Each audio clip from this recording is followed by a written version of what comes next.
This presentation is delivered by the Stanford Center for Professional Development.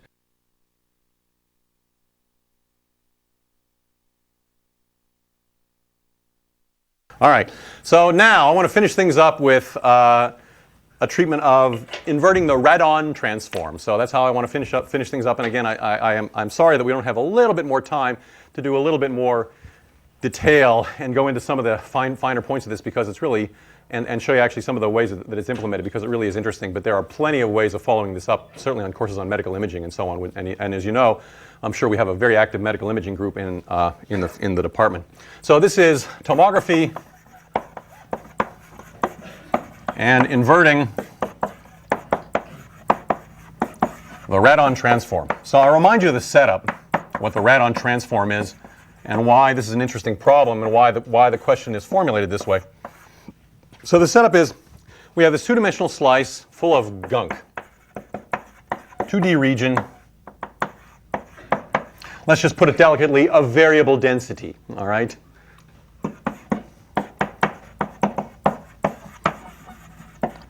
Density mu of x1, x2.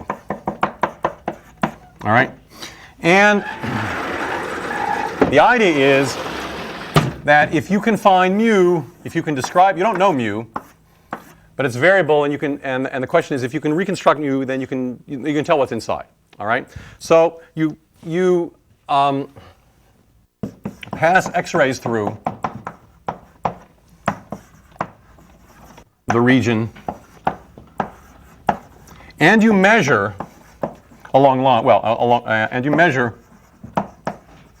the integral of mu along various lines. All right, so you restrict mu to different lines, and that's actually what gets measured. All right, that you think of that as the intensity of the X-ray, or related to the intensity of the X-ray as it exits the region. All right, so it enters with a certain intensity that you know, it gets scattered, it gets attenuated by all the junk that's in there, and it exits with another certain intensity. That's what you measure, and from that what you're measuring actually is the integral of L along mu. So you restrict mu to a line, you integrate it, and that's what you're measuring.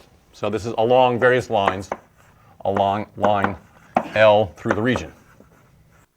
All right, so you measure that. And the question is, if we know this, these values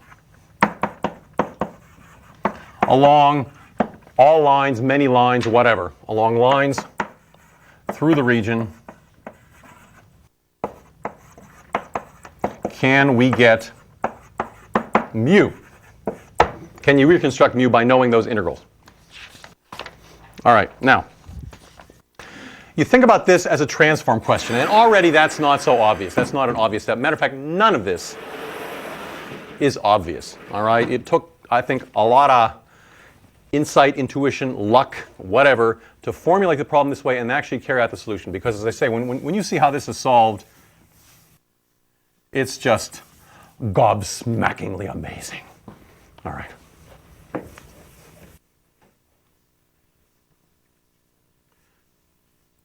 So you think of this as a transform problem.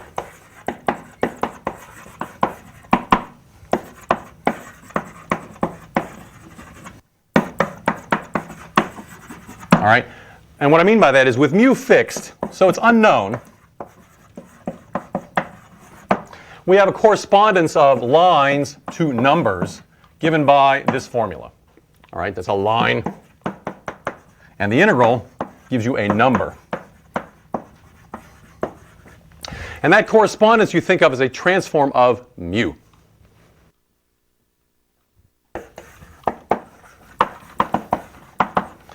As a transform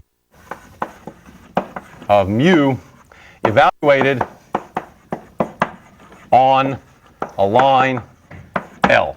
All right? That is to say, and I write it R because it's called the Radon transform. The Radon transform of mu evaluated on a line L is exactly that formula, the integral over L, the integral along L of mu. All right, so that's called the Radon transform.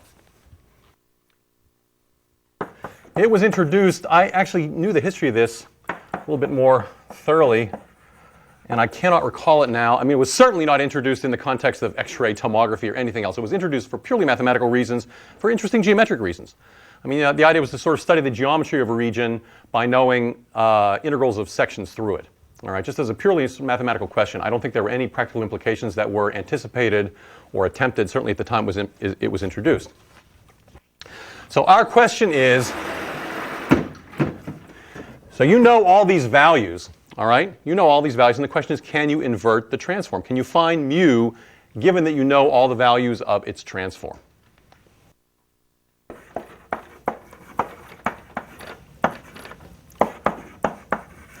Knowing all values R mu of L.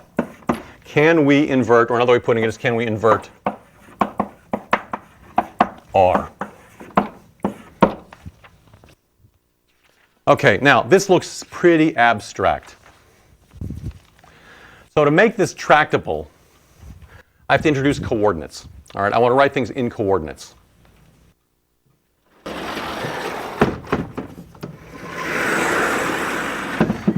And what I mean by that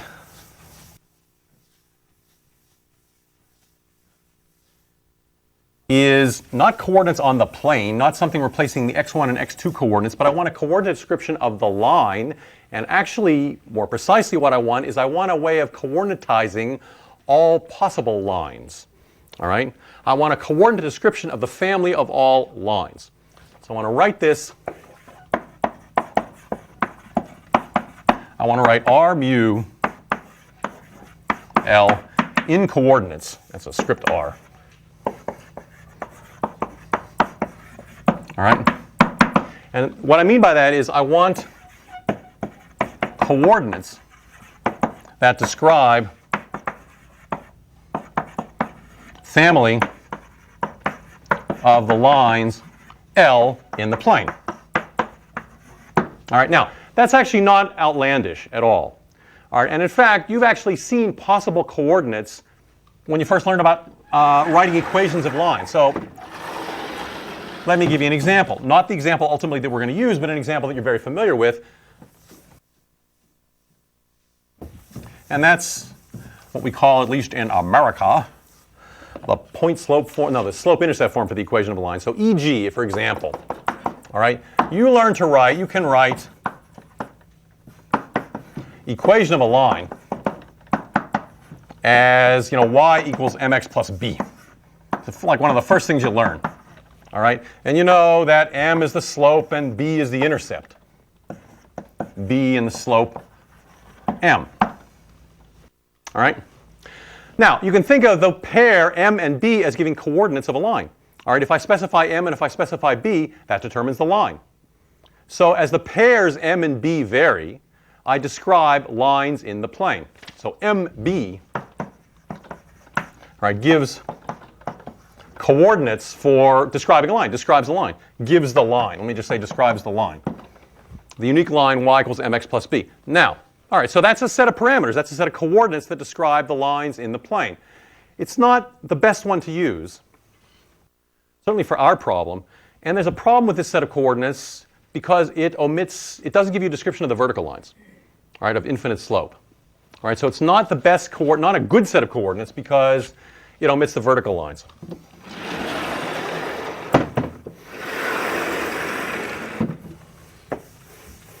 But certainly, as m and b vary, m can vary between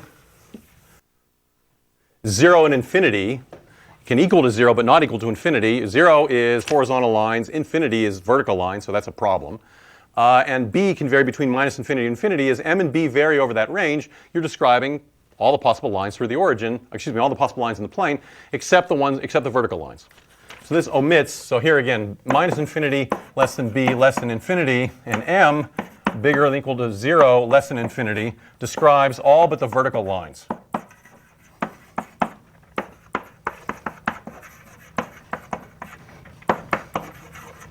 All right, now, so that's not so good. You can sort of fool around a little bit and try to make it better, but for our problem, there's a better set of coordinates. Better set of coordinates for our problem. It shouldn't surprise you that some set of coordinates is better suited to a particular problem than another set of coordinates. Polar coordinates is better suited to describing problems when there's circular symmetry, because the equations are simpler in polar coordinates when there's circular symmetry than they might be in Cartesian coordinates. You want to choose the coordinates that make the equations as simple as possible, or somehow that reveal the essential structure or symmetry of the problem, and do so in a way that's helpful for the calculation. All right, so for us, actually, although it may not be evidence from what I've said, when you pass lines through the region, certainly in applications, when you're sending X-rays through, you tend to send X-rays through along parallel lines. All right, so for us, a natural configuration of lines in the problem is something like this. Here's the region, and you may want to pass through a bunch of, you don't send a single X-ray through, but you send a bunch of X-rays through along parallel lines, all making the same angle, all right, but parallel lines, and then you change the angle and send another bunch of parallel lines through. Something that looks like this. Okay, so family of parallel lines. Families of parallel lines. And is there a description, a coordinate description of the family of all lines that makes it easy to write down lines like that? Okay? Well, yes.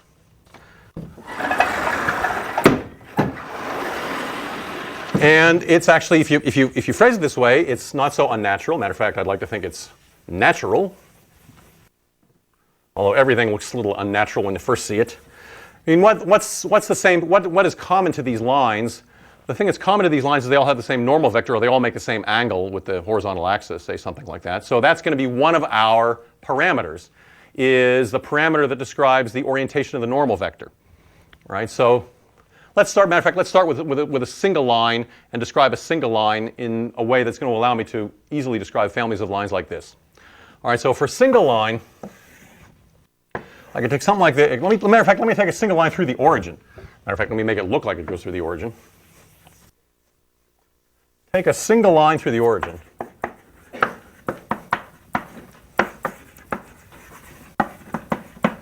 All right? Like so. Then that line is determined by its normal vector. All right? Or what is the same thing? It's determined by the angle that the normal vector, I'll call it phi, that the normal vector makes with the x1 axis. So I consider, I fix the two axes, x1 and x2. All right, and then the line is determined by phi. Determined by phi. The normal vector, which I'm going to need, so let me write it down, is just, matter of fact, I'll take the unit normal vector, is just cosine of phi, sine of phi. That's a vector of length 1 that's perpendicular to the line. The unit normal vector is, say, n is cosine of phi, sine of phi. But I don't need two numbers. I don't need both the cosine and the sine to describe it. I just need the angle phi. That describes it. And here, what is the range of phi? Phi should vary from 0 to pi, and you want a strict inequality on, at least on one of the sides, let's say on the right-hand side. Phi equals 0 means the line is vertical, all right? It means it's making an angle 0 with the horizontal axis, so that's straight up. And then as phi moves, the line rotates, all right? But, and when phi is equal to 0, it's vertical. When phi is equal to pi, it's also vertical, but you don't want to have the same line described twice, all right? So you have a strict inequality on this side. So phi equals 0 describes a vertical line. Phi equals pi also describes a vertical line. You don't want to describe the same line twice, so you have a strict inequality here. Okay, so that's a single parameter, describes all lines through the origin. How do I get other lines? Well, I take a line with the same normal vector, and again, I'm interested actually, I have in mind later on, I'm interested in families of parallel lines. So I take a line with the same normal vector, and the other parameter that determines it uniquely is its distance from the origin.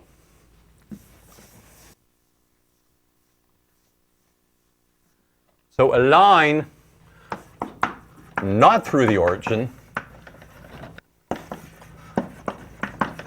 the picture would be something like this. All right, it has the same, here's the line through the origin with that normal vector.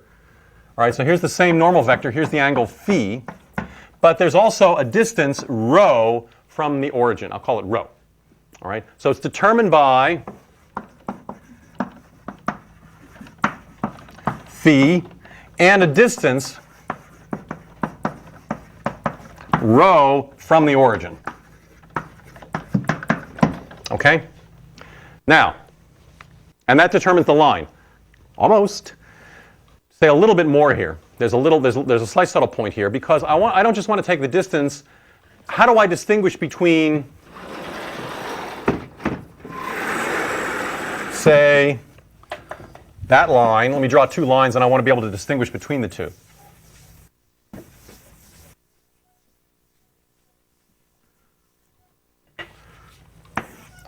All right, so here's one line, and here's a parallel line. So same distance from the origin. All right, here's the normal vector, and here's the normal vector. The normal vector is unambiguous because I decide that phi goes between, the direction of the normal vector is unambiguous because I decide that phi goes between 0 and pi. So if the normal vector for this line goes that way, the normal vector for this line also goes that way.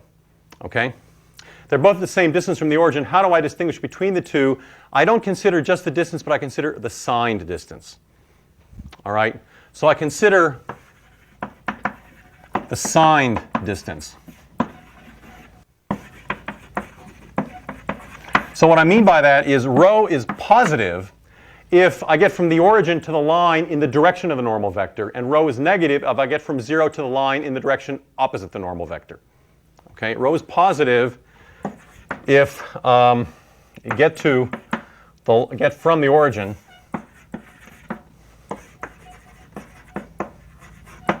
to the line in the direction of the normal vector. All right, so that would be the case here. All right, the normal vector is going that way. I get from the line to the, I get from the origin to the line by moving in the direction of the normal vector. Here, rho is negative because I go the other way. All right, here rho is positive. Here rho is negative.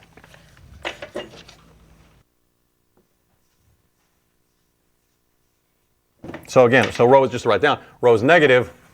Rho is equal to 0, of course, if I have a line through the origin. So rho is negative if I get from origin to the line in direction by moving in direction opposite of n. Direction opposite to the normal vector, like this case. All right, so rho can vary between minus infinity and infinity. So the range of my parameters, the range of my coordinates for the lines is, it's right here.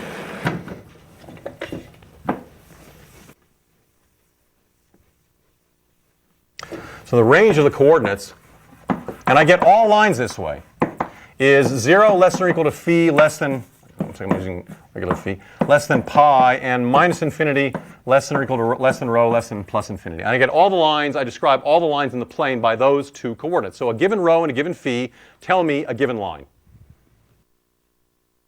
Specify a given line. And you'll notice that actually families of parallel lines are described very nicely in this coordinate system because a family of parallel lines means phi is fixed and rho varies. Right? So a set of lines like this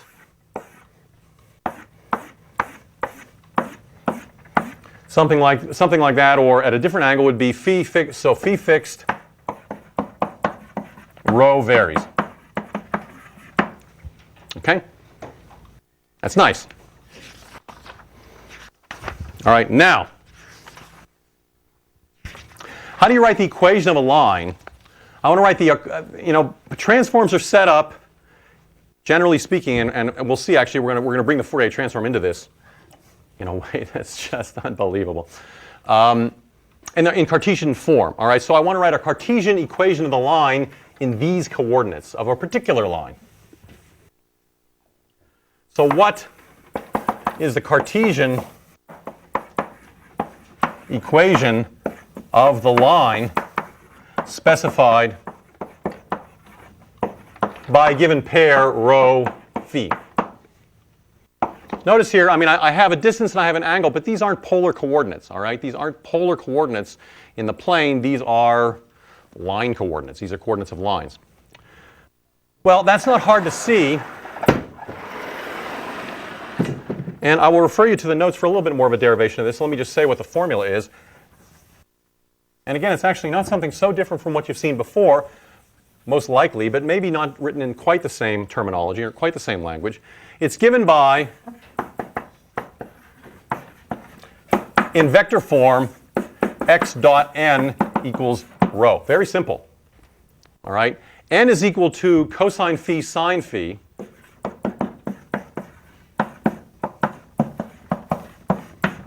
All right? That's the Cartesian equation in vector form of the line, which is given by a given normal direction, a given unit normal n, and a distance rho from the origin, sine distance, plus or minus. All right? And if I write that on coordinates, it would be cosine of phi times x1 plus sine of phi times x2 equals rho.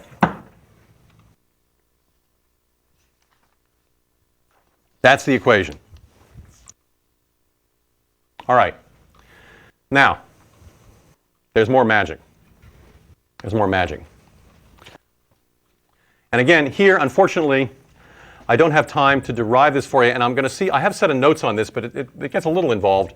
Not so bad. It's quite interesting. It's an example, another example of how things in higher dimensions can be a little richer. The variety of objects you find in higher dimensions can be richer than in one dimension. And this has to do with evaluating a line integral via a delta function. All right, so I want to use this to evaluate an integral like this, an integral of a function of two variables, x1, x2, along a line via a delta function. That is, what you do is you consider, so here I just have to state a fact for you. And then with this, we are set to go. We are good to go for the rest of our trip.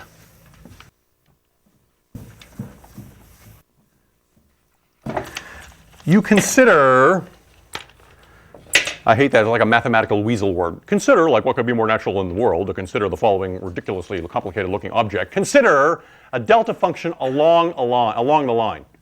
So you can consider a delta function along the line described this way. So described the way I wrote it there. Let me write it like this. Rho minus x1 cosine phi minus x2 sine phi equals 0. That is to say, delta of rho minus those things. x1 cosine phi minus x2 sine phi.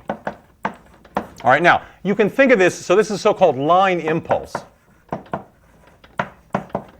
All right, so you can think of this intuitively as a delta function which is concentrated along the line. So it's infinite. I mean, we don't think these ways because we're very sophisticated now. It's a distribution, blah blah blah. But if you want to think about it easily, think about it as concentrated along the line. So it's infinite along the line, 0 off the line, and it has a special property with respect to integration. All right, so it's infinite along the line, 0 off the line, and the key property for us is what it does under integration.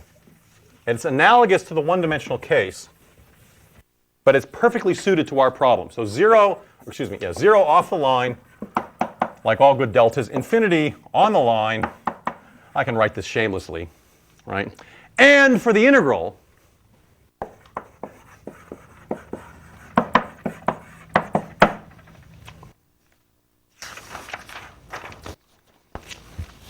what happens is, I'll give this a board of its own.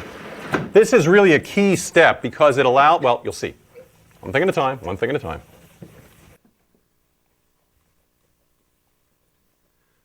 The line integral of mu along the line. So imagine mu is, when you're integrating mu along a line, it's as if you want to concentrate mu along the line or just restrict mu to the line. All right, that's given by integrating over the whole plane mu against the delta function concentrated on the line. This is mu of x1, x2 integrated against the delta function of the line, or the line impulse associated with the line impulse for the line. Rho minus x1 cosine phi minus x2 sine phi dx1 dx2. All right, now that's a fact that I am not going to prove for you. All right, you have to know a little bit more carefully how line impulses are defined and so on. But it is analogous to how delta functions work in connection with integration, if you think of them in terms of integration, with the one-dimensional case. Or you integrate a function against the delta function, it pulls out, it concentrates the function at a point, right? Here, the delta function is concentrated along a line, so you integrate a function against the delta function concentrated on a line, it sort of drops at one dimension, so to speak, and integrates the function along the line. All right? So it's not, you haven't seen this formula, but it is analogous to the kind of formulas you have seen before. And if you really want, I'll post a set of notes on line impulses. I haven't had a chance to incorporate them into the notes because they need a little work, but it'll give you the rough idea if you really want to know, but it's dangerous stuff. All right. Okay, now, watch this. We are set. I'm going to invert the Radon transform. It is unbelievable.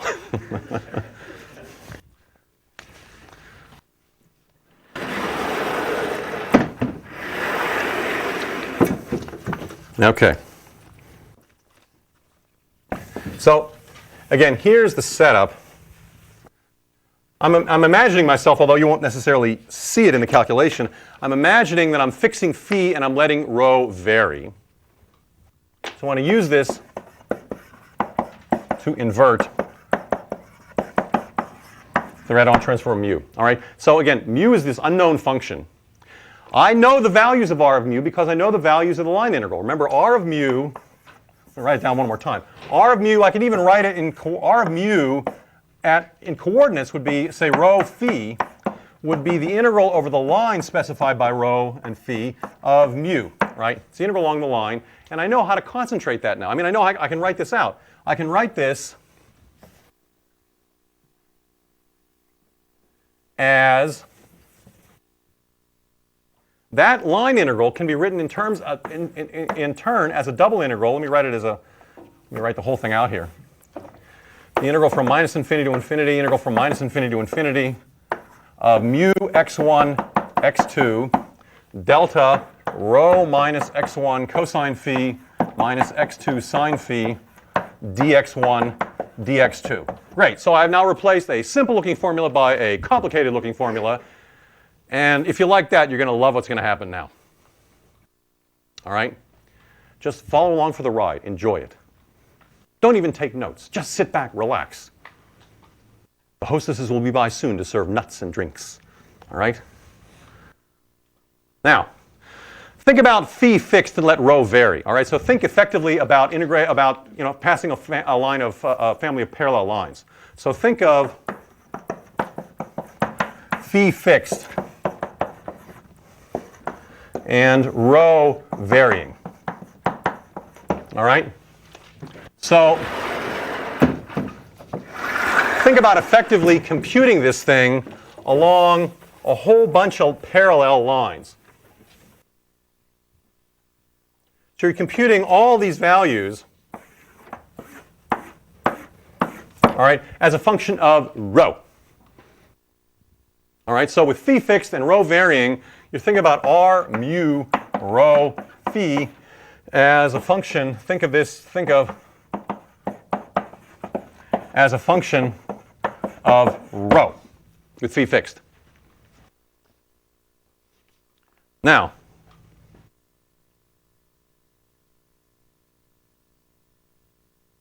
I'm going to, before your very eyes, take the one-dimensional Fourier transform of this function with respect to rho. Like, of course. Like, what else would you do?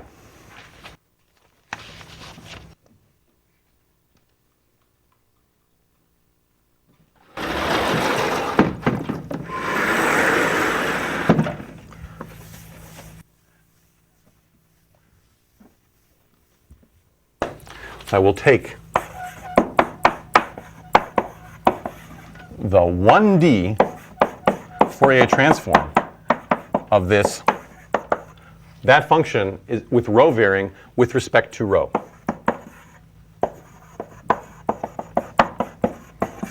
All right. In other words, I want to compute the integral from minus infinity. Let's call it something like this. Let's call it the Fourier transform in the rho variable of r mu rho phi. Now I need a dual variable, right? Because Fourier transform always has a dual variable in the space domain and the frequency domain. So let me call it r. So let me write this as the integral from minus infinity to infinity of e to the minus 2 pi I r rho. Let me write it up here, so let me write it bigger, all right?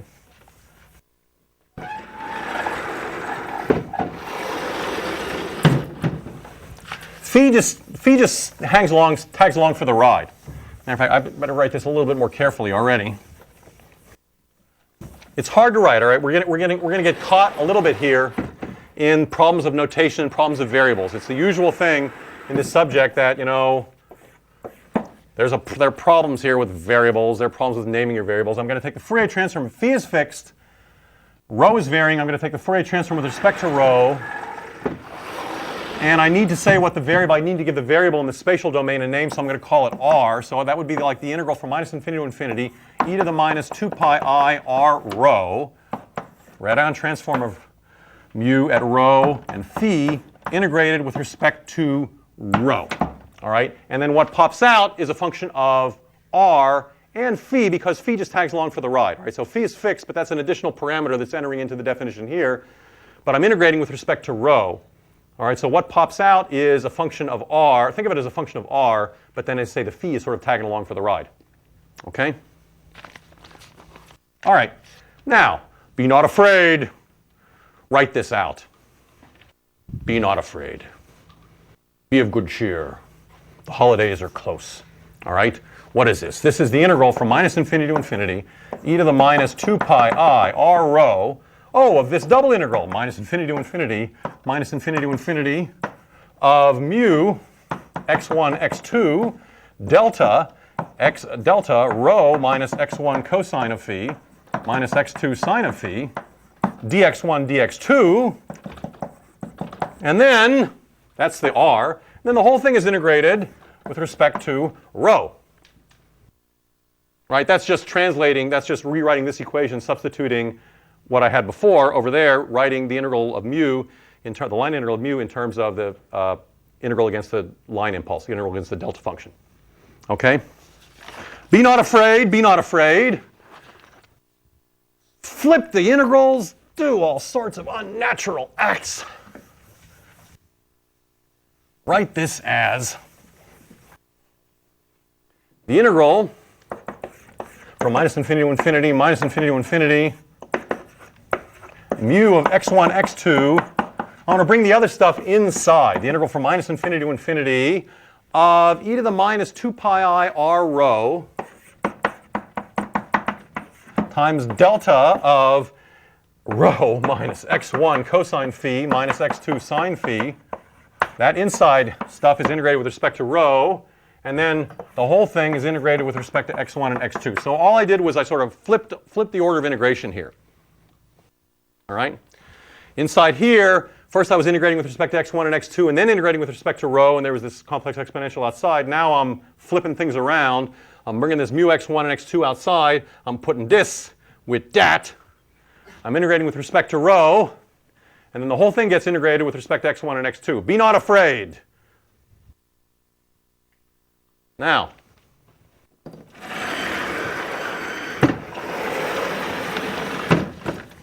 look at that inside integral. We've seen integrals like that before. We have. Think about this as an engineer, not as a damn mathematician. As an engineer, you're integrating a function against the delta function.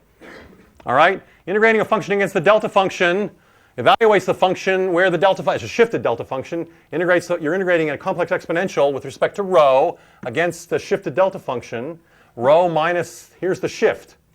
All right? Here's the shift.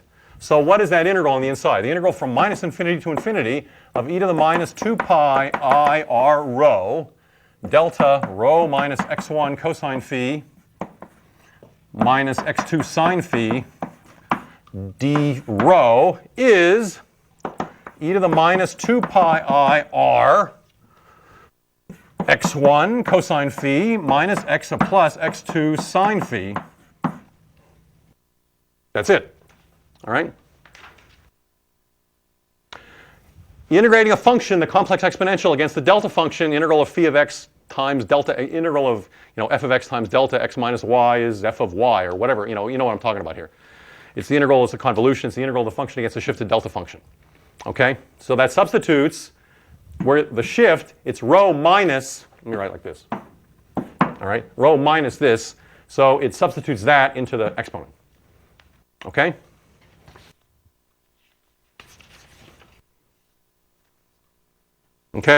Okay. So that is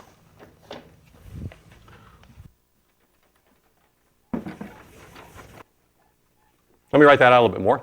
This is e to the minus 2 pi I r, let me write this, x1 times r cosine phi plus x2 times r sine phi, right? And now I'm going to introduce some new variables here. I'm going to introduce sort of dual variables to x1 and x2. So introduce xc1 is equal to r cosine phi, xc2 is equal to r sine phi. Now these are not polar coordinates on the xc1, xc2 plane, but you can sort of think of them that way. In some sense, because r is the dual variable to rho when you're doing a Fourier transform, and phi is an angle in the x1, x2 plane. So this is sort of these are not exactly introducing polar coordinates in the xc1, xc2 plane, although there is an interpretation of them that way. But if I do that, then that exponential becomes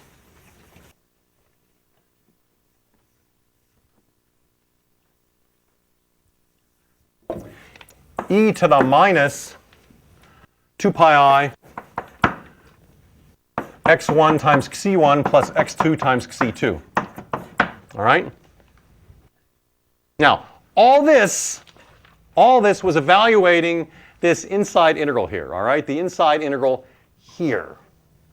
The integral of e to the minus 2 pi I r rho times this line impulse, all right? And that emerges to be this exponential, complex exponential, e to the minus 2 pi I x1 times xc1 plus x2 times xc2 when I make this change of variable.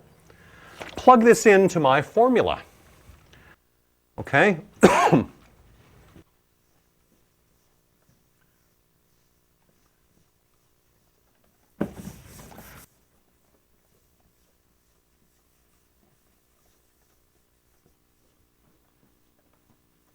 All right, plug this in. Plug this into what? Plug that into that. All right? This says the Fourier transform in rho of r mu, of this Radon transform of r mu rho phi is equal to the integral from minus infinity to infinity, the integral from minus infinity to infinity, mu x1, x2, that's what was left over here, times this integral, which I just computed to be e to the minus 2 pi I x1 xc1 plus x2 xc2 dx1 dx2. What do you see? You see the two-dimensional Fourier transform of mu.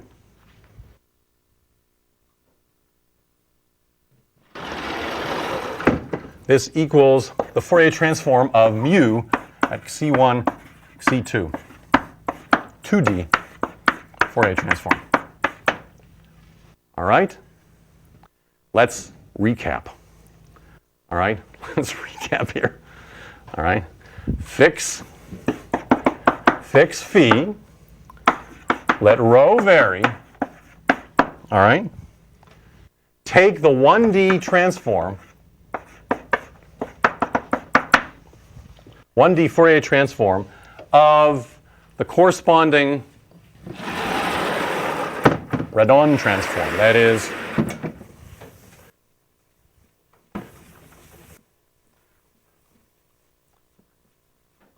take the one-dimensional Fourier transform of this function of rho phi with respect to rho. All right, with respect to rho. What does it produce? It produces the two-dimensional Fourier transform of mu.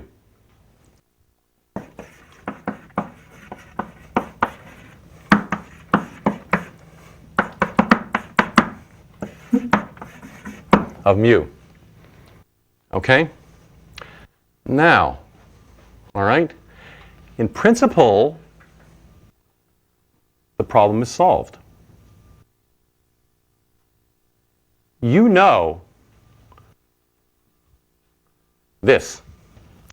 You know this expression, all right? You know, you measure these values, all right? This is what you're measuring. You're measuring the Redon transform, that's the line integral of mu along this whole family of lines. As rho is varying and phi is fixed, you are measuring these values. All right? You know this function. All right? Because you know this function, you can compute, in theory, its Fourier transform. All right? You can compute its Fourier transform with respect to rho. Now, what does that tell you? Computing the Fourier transform of this thing with respect to rho gives you the two-dimensional Fourier transform of mu. That tells you you can find mu by taking the inverse Fourier, two-dimensional Fourier transform of what you have found. You can now find mu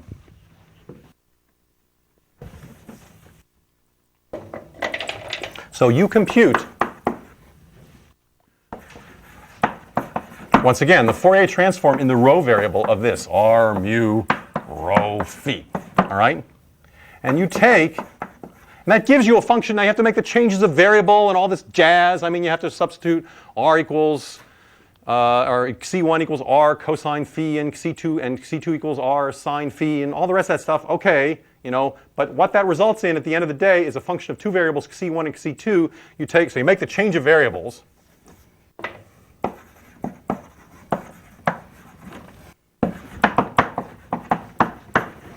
C1 is equal to r cosine of phi. That's known, all right? C2 is equal to r sine of phi. That's known. So this thing results in a function of two variables.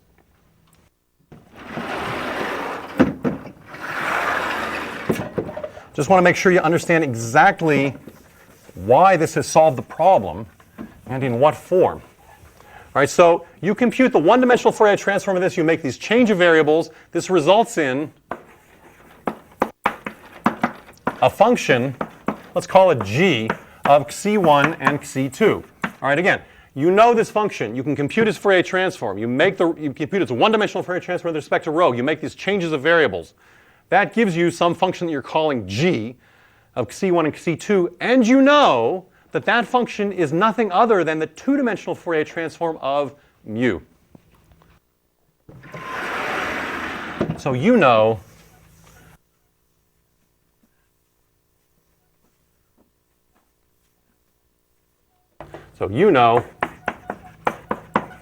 that g of x1 of c1 c2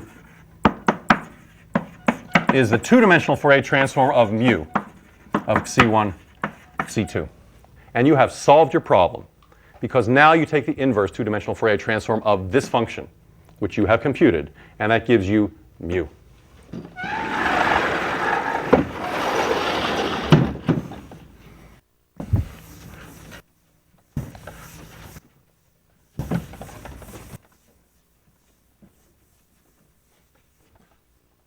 Now get mu is the inverse Fourier transform, inverse two-dimensional Fourier transform of g. Let me just write it like that.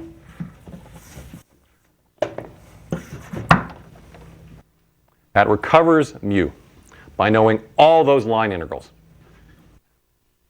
Done.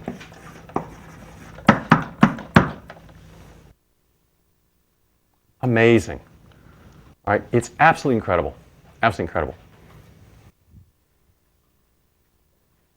All right, so this is the basis, this is the mathematical basis of CAT scans, all right, of recovering the density function by knowing all the one-dimensional slices.